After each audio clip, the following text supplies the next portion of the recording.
Next গন্তব্য Phuket, Thailand. Malaysia terminal 1 immigration শেষ করলাম। গাইস, এই আমাদের স্বাধীন, এই যে আমরা এখন যাচ্ছি কোথায়? ফুকেট। হ্যাঁ, রাস্তার লিফট, ঠিক আছে। তো স্বাধীন আগের মতোই সে জানালার পাশে বসবে, তার মাকে কোনোভাবেই বসতে দিচ্ছে না। স্বাধীন অনেক ক্লান্ত, শুয়ে পড়েছে। This is my sister. You food service in Phuket come. Must be you come. Thank you. Travel agency Phuket. If you told 4.5, the boat shot. তো ট্যাক্সিতে আমাদের 1 ঘন্টার মতো লেগে যাবে। আমরা ফেরিতে উঠতেছি, এটা সময় লাগবে 2 ঘন্টা। আপনারা যারা থাইল্যান্ডে আসবেন অবশ্যই এই ফুকেট ফি ফি আইল্যান্ডে বেড়াতে আসবেন। শুভ সকাল। আমরা সকাল সকাল চেক আউটের জন্য নিচে চলে আসলাম, কারণ আমাদের ফ্লাইট 12টায়। নেক্সট গন্তব্য ফুকেট, থাইল্যান্ড। তো আমাদের রুম যখন নিয়েছি তখন 500 টাকা ডিপোজিট রুম সিকিউরিটির জন্য দিতে হয়েছিল। তো সেই কারণে এখন চেক আউটের সময় ওয়েট করতে হচ্ছে, কারণ তারা রুমে গিয়ে চেক করবে সব কিছু ঠিকঠাক আছে কিনা, তারপরে ব্যাক করবে। হলো কয়েকটা হোটেল আছে, একটা 7 স্টার মানের অ্যাপার্টমেন্ট। মালয়েশিয়া টার্মিনাল 1 ইমিগ্রেশন শেষ করলাম। আমাদের ফ্লাইট 12টায়। তো আমরা এখন লাউঞ্জ কি ব্যবহার করব টার্মিনাল 1-এ। লাউঞ্জ ব্যবহার করার জন্য এখন উপরের দিকে যাচ্ছি। আমাদের হাতে অনেক সময় আছে, প্রায় 2 ঘন্টা আগে চলে এসেছি এয়ারপোর্টে, তাই ভাবলাম সকালের নাস্তাটা এখানে সেরে নেই। তো আমি মিউচুয়াল ট্রাস্ট ব্যাংকের একটি ক্রেডিট কার্ড ব্যবহার করে থাকি, তো ওই ক্রেডিট কার্ডের সাথে লাউঞ্জ কি ছিল, তাই এখন আমরা এই লাউঞ্জটা ব্যবহার করব। এটি মালয়েশিয়ার টার্মিনাল 1-এ একটি প্লাজা প্রিমিয়ার লাউঞ্জ। এটা দেখলেন, আমি আমার কার্ড শো করে লাউঞ্জ কি পারমিশনটা নিয়ে নিলাম। সুন্দর ডেকোরেশন দেখতে পারলাম, অসাধারণ একটি প্লেস। তো বিমান লেট কিংবা ডিলে হলে অনেকেই লাউঞ্জে বসে সময় পাস করে থাকে। এখানে আপনি শুধু খাবার না, এখানে রেস্টেরও জায়গা আছে এবং গোসল করার জন্য এক সুন্দর প্লেস। দেখতেই পাচ্ছেন মালয়েশিয়ান বিভিন্ন আইটেমের খাবার, ডেজার্ট থেকে শুরু করে মালয়েশিয়ান ট্রেডিশনাল কিছু খাবার এই লাউঞ্জে দেখতে পাচ্ছি। তো আমরা এখন একটা টেবিল নিয়ে নিব। তো আমাদের হাতে প্রায় 1.5-2 ঘন্টার মতো সময় আছে, তাই একটু সময়ও পাস করার সাথে সাথে কিছু নাস্তা সেরে নিব। সুন্দর মনোরম পরিবেশ, অনেক লোকজন, কিন্তু আমাদের বাঙালি ভাই ব্রাদারকে চোখে পড়ছে না। তো আমরা কিছু হালকা পাতলা নাস্তা খেয়ে নিলাম। স্বাধীনের আম্মু খাবার বেশি একটা ভালো লাগেনি, সে শুধু কফি জুস হালকা কিছু খাবার খেলো, কিন্তু আমি যা পেলাম তাই খেলাম। পেট তো শান্তি করতে হবে, পেটে শান্তি দিতে হবে, তাই তো খাওয়া দাওয়া শেষ করে আমাদের ফ্লাইটের টাইম প্রায় কাছাকাছি, তাই বেরিয়ে পড়লাম। আমরা লাউঞ্জ কি ব্যবহার করে এখন বিমানের দিকে যাচ্ছি। হ্যাঁ, আসো গাইস, এই আমাদের স্বাধীন, এই যে আমরা এখন যাচ্ছি কোথায়? ফুকেট। এখন আমাদের 25 নাম্বার গেটে যেতে হবে। Batik airlines. তো আমরা এখন আছি মালয়েশিয়ার কুয়ালালামপুর ইন্টারন্যাশনাল এয়ারপোর্ট টার্মিনাল 1-এ। C25 পাওয়া গেছে। হ্যাঁ, এদিকে চিহ্ন দেখাচ্ছে। আমরা এখন যাচ্ছি, আসো। হ্যাঁ, রাস্তার লিফট, ঠিক আছে। আমাদের C25 দেখা যাচ্ছে।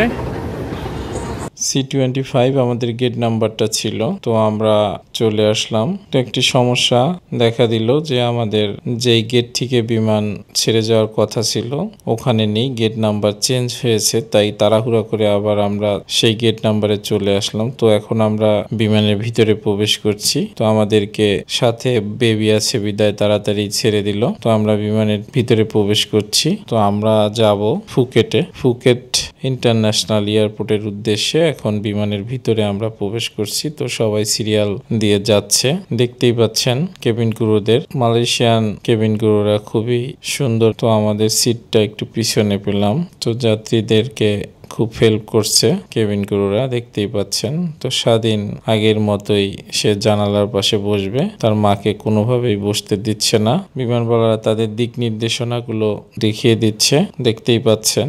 আমাদের বাংলাদেশের বিমানবালারা কিন্তু ভিডিও করতে তারা নিষেধ করে, কিন্তু দেশের বাইরের যে বিমান এয়ারলাইন্স বিমানবালাগুলো আছে তাদের কাছে এগুলো কোনো বিষয় না। স্বাধীন অনেক ক্লান্ত, প্রচুর পরিমাণ হাঁটাহাঁটি করার পর সে অনেক ক্লান্ত, শুয়ে পড়েছে। তো আমাদের বিমান অলরেডি টেক অফ করেছে। তো আমরা ফুকেটের আকাশে চলে এসেছি। তো আমাদের বিমান অলরেডি ল্যান্ড করছে, আমরা বের হচ্ছি। ইমিগ্রেশন শেষ করে আমরা চলে যাব ফিফি আইল্যান্ডে। তো আমরা একটু রিস্ক নিয়েই বেরিয়েছি, কারণ এখান থেকে সাধারণত সবাই ফুকেট স্টে করে তারপর ফিফিতে যায়, কিন্তু আমি একটু রিস্ক নিলাম যে ডাইরেক্ট আমি ফিফি আইল্যান্ডে যাব। This is my sister. You food service in Phuket come. Must be you come. Thank you, thank you. Travel agency Phuket. If you told 4.5, the boat shut. Phuket taxi রাশেদিয়া pier ফেরিঘাট যাওয়ার জন্য বুক করলাম। তো আমরা এখান থেকে প্যাকেজ নিয়ে নিলাম। এখান থেকে রাশেদিয়া ফেরিঘাট থেকে ফিফি আইল্যান্ড। তো ট্যাক্সিতে আমাদের 1 ঘন্টার মতো লেগে যাবে। তো আমাদের এখান থেকে প্যাকেজ, এখান থেকে আমরা ফেরিঘাটে যাব এবং ওখান থেকে ফেরিতে করে আমরা ফিফি আইল্যান্ডে যাব, এবং আসার টিকিট এই আপ ডাউন টিকিটটাও আমরা নিয়ে নিলাম। এতে আমাদের খরচ পড়লো 3000 বাদ। তো ট্যাক্সিতে 1 ঘন্টা লাগবে। তো আমরা এখন যাচ্ছি রাশেদিয়া ফেরিঘাট। যেতে যেতে দেখছেন ফুকেটের ন্যাচারাল ভিউ। তো আমরা ফুকেটের রাস্তা ধরে এগিয়ে যাচ্ছি রাশেদিয়া ফেরিঘাটের দিকে। যেতে যেতে আমাদেরকে 1 ঘন্টার সময়ের মতো লেগে গেল। তো এটা আমরা ঢুকতেছি রাশেদিয়া ফেরিঘাটে, দেখলেন চেকিং। তো আমরা রাশেদিয়া ফেরিঘাট টাইম মতোই চলে এসেছি। আমাদের ফেরি আর 30 মিনিট পরই এখান থেকে ছেড়ে যাবে, লাস্ট ফেরি। 3টার পরে আর ফেরি নেই। তো আমাদের খুবই রিস্ক নিয়ে আসতে হয়েছে। তো আমরা চেকিং করে এখন ঢুকে গেলাম। তো পুরোই একটা রাশেদিয়া ফেরি ইনফরমেশন কাউন্টার দেখলেন, ইন্টারন্যাশনাল ফেরিঘাট এটা। এখানে যেতে হলে আপনার বিভিন্ন রুলস রেগুলেশন মেনটেন করে যেতে হবে। তো আমরা একটু তাড়াহুড়ো করে এগিয়ে যাচ্ছি আমাদের কাউন্টারের দিকে। ঠিকঠাক মতোই চলে এসেছি, এটাই লাস্ট ফেরি, এরপরে আর আজকে ফেরি নেই। যাই হোক, আল্লাহর অশেষ রহমতে আমরা ঠিক মতোই চলে আসলাম। তো এখনো ফেরি ছাড়ার আরো 20 মিনিট সময়ের মতো ছিল। আমরা ফেরিতে উঠতেছি, এটা সময় লাগবে 2 ঘন্টা।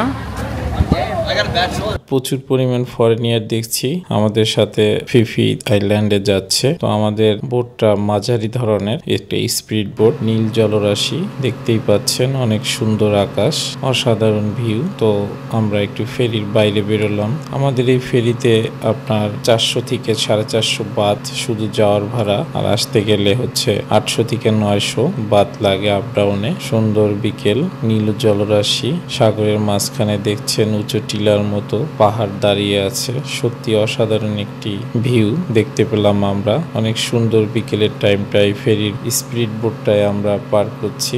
লামিয়া একটু স্বাধীনের একটু ভয় পাচ্ছে, তবুও সে বাহিরের ভিউটা উপভোগ করার জন্য বাহিরে এসে দাঁড়ালো। জীবনের প্রথম সাগরের মাঝ দিয়ে ছুটে চলা স্বাধীনের অসাধারণ অনুভূতি। সত্যি আপনারা যারা থাইল্যান্ডে আসবেন অবশ্যই এই ফুকেট ফিফি আইল্যান্ডে বেড়াতে আসবেন, একটা দিনের জন্য হলেও। অনেকে আছে যে ফুকেটে এসে একদিনের একটা ট্যুর এই ফিফি আইল্যান্ডে দেয়, যেটা ফুকেট থেকে বিভিন্ন প্যাকেজ পাওয়া যায়। তো আমরা ফিফি আইল্যান্ডে নেমে পড়লাম, সুন্দর একটি জার্নি শেষ করলাম ফেরিতে। তো আমরা ঢুকতেই দেখলাম কিছু লোক দাঁড়িয়ে আছে পোর্ট ফি দেওয়ার জন্য, এইখানের land fee. 25 per person please, entry fee, landing fee, tax. Sis. 20 per person please. Entry fee, landing fee, 24%. জনপ্রতি 20 বাত। তো আমরা দিয়ে তারপর আমাদের হোটেলে চলে এসেছি। এটা Phi Phi hotel, Phi Phi island, Phi Phi ফেরিঘাটের খুব কাছে, 5 মিনিট দূরত্ব। আমরা আগেই agoda.booking.com থেকে এই হোটেলটা বুক দিয়ে রেখেছিলাম। তো পরের ভিডিওতে আপনাদের ফিফি আইল্যান্ডের বিভিন্ন দর্শনীয় স্থান এবং সৌন্দর্য জায়গাগুলো নিয়ে হাজির হব। তো সবাই ভালো থাকবেন।